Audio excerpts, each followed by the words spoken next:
પ્રકરણ 17 શ્વાસોચ્છ્વાસ અને વાયુઓનું વિનિમય breathing and exchange of gases. તમે આગળ અભ્યાસ કરી ચૂક્યા છો કે વિવિધ પ્રક્રિયાઓ કરવા માટે જરૂરી શક્તિ મેળવવા ગ્લુકોઝ જેવા પોષક ઘટકોના આડકતરા વિઘટનમાં ઓક્સિજન સજીવો દ્વારા વપરાય છે. ઉપરની અપચાયક પ્રક્રિયા દરમિયાન નુકસાનકારક કાર્બન ડાયોક્સાઇડ મુક્ત થાય છે. તેથી તે સ્પષ્ટ છે કે કોષો સતત O2 મેળવતો રહેવો જોઈએ અને કોષો દ્વારા ઉત્પન્ન થતો CO2 મુક્ત થવો જોઈએ. વાતાવરણીય O2 અને કોષો દ્વારા ઉત્પન્ન થતા CO2ના વિનિમયની આ પ્રક્રિયાને શ્વાસોચ્છ્વાસ બ્રીથિંગ કહે છે, જેને સામાન્ય રીતે શ્વસન રેસ્પિરેશન કહે છે. તમારો હાથ તમારી છાતી ઉપર મૂકો. તમે છાતીને ઉપર નીચે થતી અનુભવશો. તમે જાણો છો કે તે શ્વાસોચ્છ્વાસને કારણે છે. આપણે શ્વાસોચ્છ્વાસ કેવી રીતે કરીએ છીએ? શ્વસનાંગો અને શ્વાસોચ્છ્વાસની પ્રક્રિયા પ્રકરણના નીચેના વિભાગોમાં વર્ણવી છે. શ્વસનાંગો રેસ્પિરેટરી ઓર્ગન્સ. પ્રાણીઓના વિવિધ સમૂહોમાં શ્વાસોચ્છ્વાસની પ્રક્રિયા તેમના નિવાસસ્થાનો અને સ્તરીય આયોજન પ્રમાણે બદલાય છે. નીચલી કક્ષાના અપૃષ્ઠવંશીઓ જેવા કે વાદળીઓ, કોષ્ઠાંત્રીઓ, ચપટાકૃમિ વગેરે O2 અને CO2નું વિનિમય તેમના શરીરની સમગ્ર સપાટીથી સરળ પ્રસરણ દ્વારા કરે છે. અળસિયા તેમના ભીના ક્યુટિકલનો ઉપયોગ કરે છે અને કીટકો નલિકાઓની ગોઠવણ દ્વારા વાતાવરણની હવાનું શરીરમાં વહન કરાવે છે. વાયુઓની આપલે માટે મોટાભાગના જલીય સંધિપાદો અને મૃદુકાયો જાલરોજ શ્વસન નલિકામય શ્વસન કહેવાતી વિશિષ્ટ વાહિનીમય રચનાઓનો ઉપયોગ કરે છે, જ્યારે સ્થળીય સ્વરૂપો દ્વારા વાહિનીમય કોથળીઓ કે જેને ફેફસા કહે છે તેનો ઉપયોગ કરાય છે. પૃષ્ઠવંશીઓમાં મત્સ્યો જાલરોનો ઉપયોગ કરે છે, જ્યારે ઉભયજીવી સરીસૃપો, પક્ષીઓ અને સસ્તનો ફેફસા દ્વારા શ્વસન કરે છે. દેડકા જેવા ઉભયજીવીઓ તેમની ભીની ત્વચા દ્વારા પણ શ્વસન કરે છે. સસ્તનોમાં વિકસિત શ્વસન તંત્ર હોય છે. માનવ શ્વસન તંત્ર હ્યુમન રેસ્પિરેટરી સિસ્ટમ. આપણામાં એક જોડ બાહ્ય નસિકા છિદ્રો હોય છે જે ઉપરી હોઠની ઉપર ખુલે છે. તે નસિકા માર્ગ દ્વારા નસિકા ગુહામાં ખુલે છે. નસિકા ગુહા કંઠનળીમાં ખુલે છે કે જે ભાગ ખોરાક અને હવાનો સામાન્ય માર્ગ છે. કંઠનળી સ્વરપેટી પ્રદેશ દ્વારા શ્વાસનળીમાં ખુલે છે. સ્વરયંત્ર કાસ્તિમય પેટી છે જે અવાજ ઉત્પન્ન કરવા મદદ કરે છે અને તેથી તેને સ્વરપેટી કહે છે. ખોરાક ગળવાની ક્રિયા દરમિયાન શ્વાસદ્વાર પાતળા સ્થિતિસ્થાપક કાસ્તિમય પડદો કે જેને ઘાટી ઢાંકણ એપિગ્લોટિસ કહે છે તેના દ્વારા ઢંકાય છે, જે ખોરાકનો સ્વરયંત્રમાં પ્રવેશ અટકાવે છે. શ્વાસનળી એ સીધી નળી છે જે મધ્ય ઉરસ્ય ગુહા સુધી લંબાયેલ છે, જે પાર્શ્વીય ઉરસ્ય કશેરુકાના સ્તરે જમણી અને ડાબી પ્રાથમિક શ્વાસવાહિકાઓમાં વિભાજિત થાય છે. દરેક શ્વાસવાહિની વારંવાર વિભાજન પામી દ્વિતીય અને તૃતીય શ્વાસવાહિનીઓમાં અને શ્વાસવાહિકા અંતે પાતળી અંત્ય શ્વાસવાહિકાઓમાં અંત પામે છે. શ્વાસનળી પ્રાથમિક, દ્વિતીય અને તૃતીય શ્વાસવાહિનીઓ અને શરૂઆતની શ્વાસવાહિકાઓ અપૂર્ણ કાસ્તિમય કડીઓ દ્વારા આધાર પામે છે. દરેક અંત્ય શ્વાસવાહિકાઓ અંતે ઘણી બધી પાતળી અનિયમિત દિવાલયુક્ત વાહિકામય કોથળી જેવી રચનામાં ખુલે છે, જેને વાયુકોષ્ઠ કહે છે. શ્વાસવાહિકાઓનું શાખિત જાળું અને વાયુકોષ્ઠો ભેગા મળી ફેફસાની રચના કરે છે. આપણે બે ફેફસા ધરાવીએ છીએ જે દ્વિસ્તરીય ફુફ્ફુસ આવરણ દ્વારા આવૃત હોય છે અને એમની વચ્ચે ફુફ્ફુસ આવરણ પ્રવાહી ભરેલો હોય છે જે ફેફસાની સપાટીનું ઘર્ષણ ઘટાડે છે. બાહ્ય ફુફ્ફુસ આવરણનું સ્તર ઉરસ્ય સપાટીના સંપર્કમાં હોય છે, જ્યારે અંતઃફુફ્ફુસ આવરણનું સ્તર ફેફસાની સપાટીના સંપર્કમાં હોય છે. બાહ્ય નસિકા છિદ્રોથી શરૂ થતો ભાગ અંત્ય શ્વાસવાહિકા સુધી સંવહન ભાગ બનાવે છે, જ્યારે વાયુકોષ્ઠો અને તેની નલિકાઓ શ્વસન તંત્રોના શ્વસન અથવા વાયુ વિનિમયનો ભાગ બનાવે છે. સંવહન ભાગ વાતાવરણીય હવાનું વાયુકોષ્ઠો સુધી વહન તેને બાહ્ય કણોથી શુદ્ધ કરે છે, ભેજયુક્ત કરે છે અને વાયુને શરીરના તાપમાન સુધી લાવે છે. વાયુ વિનિમય ભાગ રુધિર અને વાતાવરણીય હવા વચ્ચે O2 અને CO2ના પ્રસરણનું વાસ્તવિક સ્થાન છે. ફેફસા અંતસ્થ રચનાની દ્રષ્ટિએ હવાચુસ્ત ખંડ છે જે ઉરસ્ય ગુહામાં સ્થાન પામેલ છે. ઉરસ્ય ગુહા પૃષ્ઠ બાજુએ કરોડસ્તંભ દ્વારા અને વક્ષ બાજુ ઉરોસ્થિ દ્વારા, પાર્શ્વ બાજુ પાર્શ્વ દ્વારા અને નીચેની બાજુ ઘુમ્મટ આકારના ઉરોદર પટલ દ્વારા બનેલ છે. ઉરસમાં ફેફસાની અંતસ્થ ગોઠવણી એવી હોય છે કે ઉરસ્ય ગુહાની કદમાં થતો કોઈપણ ફેરફાર ફુફ્ફુસીય ગુહામાં જોવા મળે છે. આ પ્રકારની ગોઠવણી શ્વાસોચ્છ્વાસ માટે આવશ્યક છે, કારણ કે આપણે સીધા ફેફસાના કદમાં ફેરફાર કરી શકતા નથી. શ્વસનમાં નીચેના તબક્કા સમાવિષ્ટ છે: શ્વાસોચ્છ્વાસ અથવા શ્વસન વાત વિનિમય દ્વારા વાતાવરણની હવા અંદર દાખલ થાય છે અને CO2 સભર વાયુકોષોની હવા બહાર મુક્ત થાય છે. વાયુઓનું પ્રસરણ વાયુઓની સમગ્ર સપાટી દ્વારા થાય છે. વાયુનું વહન રુધિર દ્વારા થાય છે. O2 અને CO2 નું પ્રસરણ રુધિર અને પેશીઓ વચ્ચે થાય છે. O2 ને કોષો અપચય ક્રિયામાં વાપરે છે અને પરિણામે CO2 મુક્ત થાય છે. કોષીય શ્વસન વિસ્તૃત પ્રકરણ 14. શ્વાસોચ્છ્વાસની ક્રિયાવિધિ. Mechanism of breathing. શ્વાસોચ્છ્વાસમાં બે તબક્કા સમાવિષ્ટ છે: શ્વાસ જે દરમિયાન વાતાવરણની હવા અંદર દાખલ થાય છે અને ઉચ્છ્વાસ જેના દ્વારા વાયુકોષ્ઠમાંની હવા બહાર મુક્ત થાય છે. વાયુઓની ફેફસા અને વાતાવરણ વચ્ચેની અવરજવર દાબ ઢોળાણ દ્વારા સર્જાય છે. શ્વાસ ત્યારે થાય છે જ્યારે ફેફસામાંનું દબાણ વાતાવરણીય દબાણ કરતાં ઓછું હોય, એટલે કે વાતાવરણીય દબાણની સાપેક્ષે ફેફસાનું દબાણ ઋણ હોય. તેવી જ રીતે આંતરફુફ્ફુસીય દબાણ વાતાવરણીય દબાણ કરતાં વધુ હોય તો ઉચ્છ્વાસ થાય છે. આ પ્રકારનું દબાણ નિર્માણ કરવા ઉરોદર પટલ અને પાર્શ્વની વચ્ચે આવેલ વિશિષ્ટ સ્નાયુજૂથ બાહ્ય અને આંતરપાર્શ્વની સ્નાયુઓ ઇન્ટરકોસ્ટલ સ્નાયુ મદદ કરે છે. શ્વાસ ઉરોદર પટલના સંકોચનથી શરૂ થાય છે, જે ઉરસ્ય ગુહાનું અગ્રપશ્વ અક્ષ કદ વધારે છે. બાહ્ય આંતરપાર્શ્વીય સ્નાયુઓનું સંકોચન પાર્શ્વ અને ઉરસથી ઉપર તરફ ખેંચે છે, જેથી ઉરસ્ય ગુહાનું પૃષ્ઠવક્ષ અક્ષ કદ વધે છે. ઉરસ્ય ગુહાના કદમાં થતી કોઈપણ પ્રકારની વૃદ્ધિને કારણે ફેફસાના કદમાં પણ સમાન વૃદ્ધિ થાય છે. ફેફસાના કદમાં વધારો અંતઃફુફ્ફુસીય દબાણમાં ઘટાડો કરે છે, જે વાતાવરણીય દબાણ કરતાં ઓછું હોય છે. આ દબાણથી બહારની હવા ફેફસામાં ધકેલાય છે, એટલે કે શ્વાસ થાય છે. ઉરોદર પટલ અને આંતરપાર્શ્વીય સ્નાયુઓના શિથિલનથી ઉરોદર પટલ અને ઉરોસ્થી પોતાના મૂળ સ્થાને પરત આવે છે અને ઉરસ્ય ગુહાનું કદ ઘટે છે, જેથી ફુફ્ફુસીય કદ પણ ઘટે છે, જે અંતઃફુફ્ફુસીય દબાણને વાતાવરણીય દબાણ કરતાં થોડા વધારે તરફ દોરી જાય છે, જેનાથી ફેફસાની હવા બહાર નીકળે છે, એટલે કે ઉચ્છ્વાસ થાય છે. આપણે ઉદરમાંના વધારાના સ્નાયુઓની મદદથી શ્વાસ અને ઉચ્છ્વાસની ક્ષમતામાં વધારો કરી શકીએ છીએ. સરેરાશ એક સ્વસ્થ માનવ પ્રતિ મિનિટ 12 થી 16 વખત શ્વાસોચ્છ્વાસ કરે છે. શ્વાસોચ્છ્વાસની ગતિવિધિમાં સામેલ વાયુઓના કદનું માપન સ્પાયરોમીટરની મદદથી કરવામાં આવે છે, જે ફેફસાના કાર્યોનું દાક્તરી મૂલ્યાંકન કરવા મદદ કરે છે. શ્વસનનું કદ અને ક્ષમતા. Respiratory volumes and capacities. Tidal volumes (TV). સામાન્ય શ્વસન ક્રિયા દરમિયાન વાયુનો શ્વાસ અને ઉચ્છ્વાસનું કદ. તે આશરે 500 ml છે, એટલે કે સ્વસ્થ માણસ દર મિનિટે આશરે 6000 થી 8000 મિલી વાયુનો શ્વાસ અને ઉચ્છ્વાસ કરે છે. ઇન્સ્પાયરેટરી રિઝર્વ વોલ્યુમ (IRV). વાયુનું આ વધારાનું કદ છે, જે વ્યક્તિ દબાણપૂર્વક શ્વાસમાં અંદર લે છે. સરેરાશ આ કદ 2500 મિલીથી 3000 મિલી છે. એક્સપાયરેટરી રિઝર્વ વોલ્યુમ (ERV). વાયુનું આ વધારાનું કદ છે, જે વ્યક્તિ દબાણપૂર્વક ઉચ્છ્વાસ દ્વારા બહાર કાઢે છે.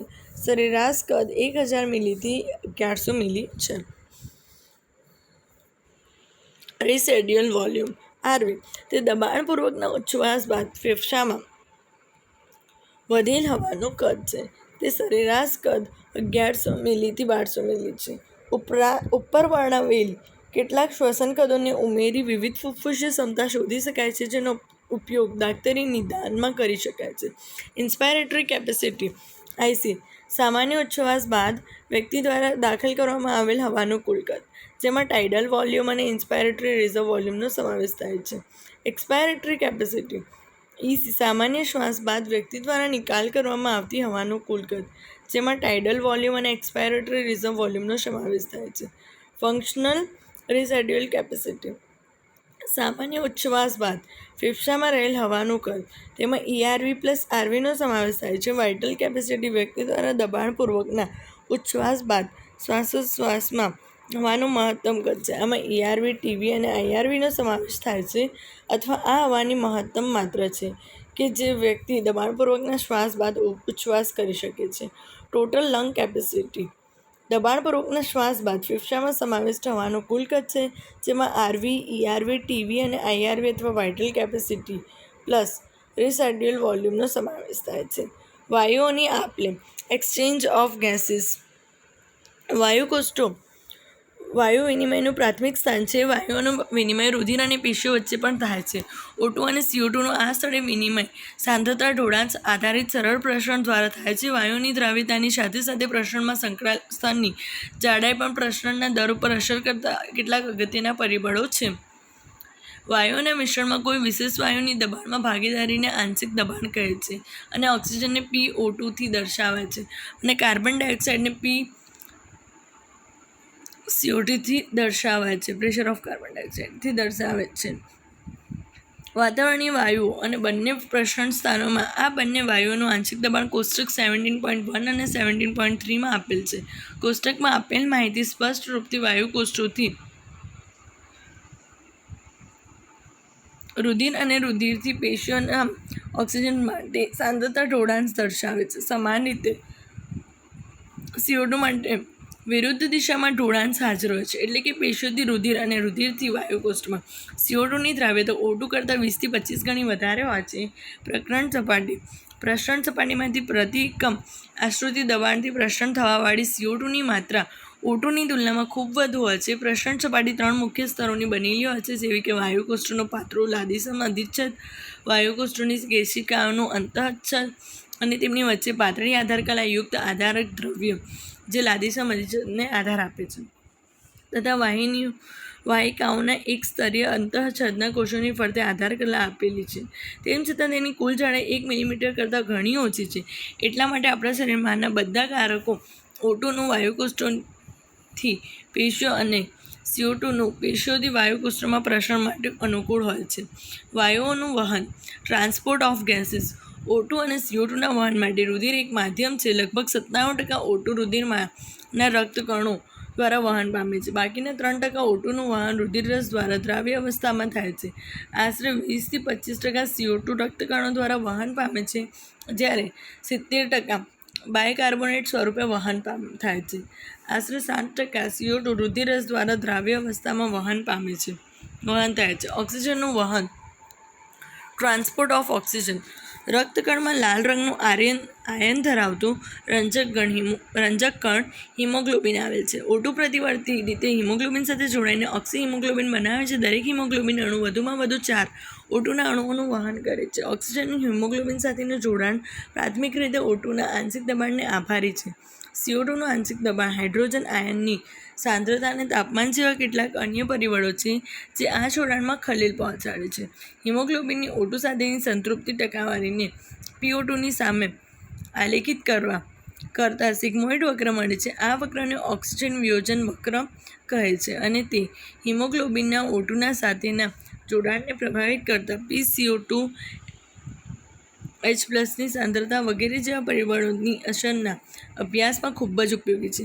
વાયુ કોષ્ટોમાં ઊંચું PO2 અને નીચું PCO2 પ્રેશર ઓફ CO2, ઓછી H+ની સાંદ્રતા અને નીચું તાપમાન જેવા પરિબળો ઓક્સી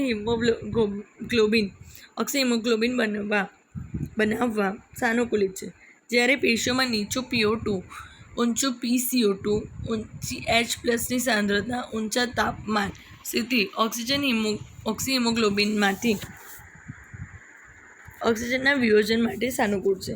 આ સ્પષ્ટ રીતે દર્શાવે છે કે ઓક્સિજન હિમોગ્લોબિન સાથે ફેફસાની સપાટીએ જોડાય છે અને પેશીઓમાં વિયોજન પામે છે.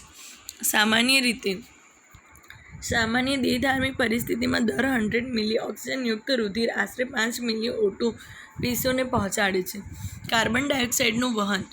CO2 હિમોગ્લોબિન દ્વારા કાર્બ એમિનો હિમોગ્લોબિન સ્વરૂપે વહન પામે છે, આશરે 20 થી 25%. આ જોડાણ CO2ના આંશિક દબાણ સાથે સંબંધિત છે. PO2 એ જોડાણને અસર કરતો મુખ્ય પરિબળ છે. જ્યારે પેશીઓમાં PCO2 વધુ અને PO2 ઓછું હોય ત્યારે કાર્બન ડાયોક્સાઇડનું જોડાણ વધુ, પરંતુ જ્યારે વાયુ કોષ્ટોમાં PCO2 ઓછું અને PO2 વધુ હોય ત્યારે CO2નું કાર્બ એમિનો હિમોગ્લોબિનમાંથી વિયોજન થાય છે, એટલે કે પેશીઓમાં હિમોગ્લોબિન સાથે જોડાય છે અને CO2 વાયુ કોષ્ટોમાં મુક્ત થાય છે. કાર્બોનિક એનહાઇડ્રેઝ ઉત્સેચકની ખૂબ ઊંચી સાંદ્રતા રક્તકણોમાં અને ઓછી માત્રામાં રુધિરરસમાં પણ હોય છે. આ ઉત્સેચક નીચેની પ્રક્રિયાને બંને દિશામાં સાનુકૂળ બનાવે છે. CO2 + H2 gives to H2CO2 carbonic એનહાઇડ્રેસ અને કાર્બોનિક એનહાઇડ્રેસ દ્વારા પાછું HCO3 માઇનસ પ્લસ H પ્લસમાં કન્વર્ટ કરે.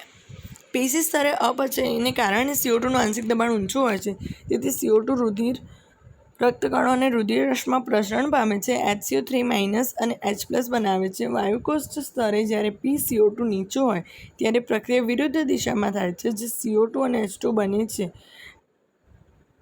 આ રીતે પેશી સ્તરે CO2 બાયકાર્બોનેટ સ્વરૂપે ગ્રહણ થાય છે અને વાયુકોષ સ્તરે વહન પામેલા CO2 બહાર મુક્ત થાય છે. પ્રત્યેક 100 મિલી ઓક્સિજન વિહીન રુધિર દ્વારા વાયુકોષોમાં લગભગ 4 મિલી CO2 મુક્ત થાય છે. શ્વસનનું નિયમન રેગ્યુલેશન ઓફ રેસ્પિરેશન. માનવમાં તેના શરીરની પેશીઓની જરૂરિયાત અનુસાર શ્વસનની લયબદ્ધતા સંતુલિત અને સ્થિર રાખવાની એક મહત્વપૂર્ણ ક્ષમતા હોય છે.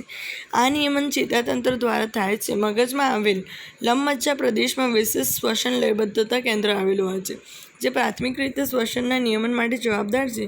મગજના પોન્સ પ્રદેશમાં એક અન્ય કેન્દ્ર આવેલું છે, જેને શ્વાસ અનુચલન કેન્દ્ર કહે છે, જે શ્વસન લયબદ્ધતા કેન્દ્રના કાર્યોનું નિયમન કરી શકે છે. આ કેન્દ્રના ચેતાકીય સંકેતો શ્વાસના સમયમાં ઘટાડો કરી શકે છે અને આ રીતે શ્વસન દરમાં ફેરફાર કરી શકાય છે.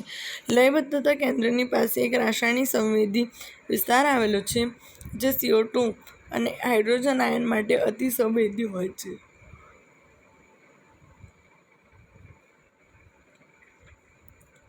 આ પદાર્થોની વૃદ્ધિથી આ કેન્દ્ર સક્રિય થાય છે, જે લયબદ્ધતા કેન્દ્રને સંકેત આપે છે અને શ્વસન પ્રક્રિયા જરૂરી ગોઠવણ કરે છે, જેથી આ પદાર્થોનો નિકાલ થઈ શકે છે.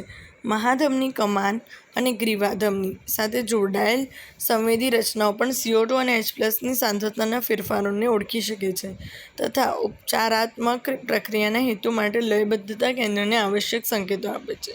શ્વસન લયબદ્ધતાના નિયમમાં ઓક્સિજનની ભૂમિકા નોંધનીય નથી. શ્વસન તંત્રની અનિયમિતતાઓ ડિસઓર્ડર ઓફ રેસ્પિરેટરી સિસ્ટમ. દમમાં શ્વાસવાહિની અને શ્વાસવાહિકામાં દાહને કારણે શ્વાસોચ્છ્વાસ સમયે અવાજ આવવો અને શ્વાસોચ્છ્વાસમાં તકલીફ થાય છે. એમ્ફીસીમા એક ક્રોનિક, વારંવાર ઉથલો મારતો દીર્ઘકાલીન રોગ છે, જેમાં વાયુકોષની દિવાલ નુકસાન પામે છે, જેથી શ્વસન સપાટીમાં ઘટાડો થાય છે. ધૂમ્રપાન એના માટેના મુખ્ય કારણો પૈકી એક છે. વ્યવસાયિક શ્વસનની અનિયમિતતાઓ. કેટલાક ઉદ્યોગો જેવા મુખ્યત્વે જ્યાં પથ્થર ઘસવાનું અથવા તોડવાનું કામ થતું હોય, તે એટલી ધૂળના કણો નીકળે છે કે શરીરની સુરક્ષા પ્રણાલી આ પરિસ્થિતિને સંપૂર્ણ રીતે પહોંચી વળતી નથી. લાંબા ગાળે સોજા ઉત્પન્ન થાય છે, જેનાથી ફાઇબ્રોસિસ, રેસામય પેશીઓનો ઝડપી વધારો થાય છે, જેના પરિણામ સ્વરૂપે ફેફસાને ગંભીર નુકસાન થઈ શકે છે. આ ઉદ્યોગોમાં કામ કરનારાઓએ મુખ ઉપર માસ્કનો ઉપયોગ કરવો જોઈએ.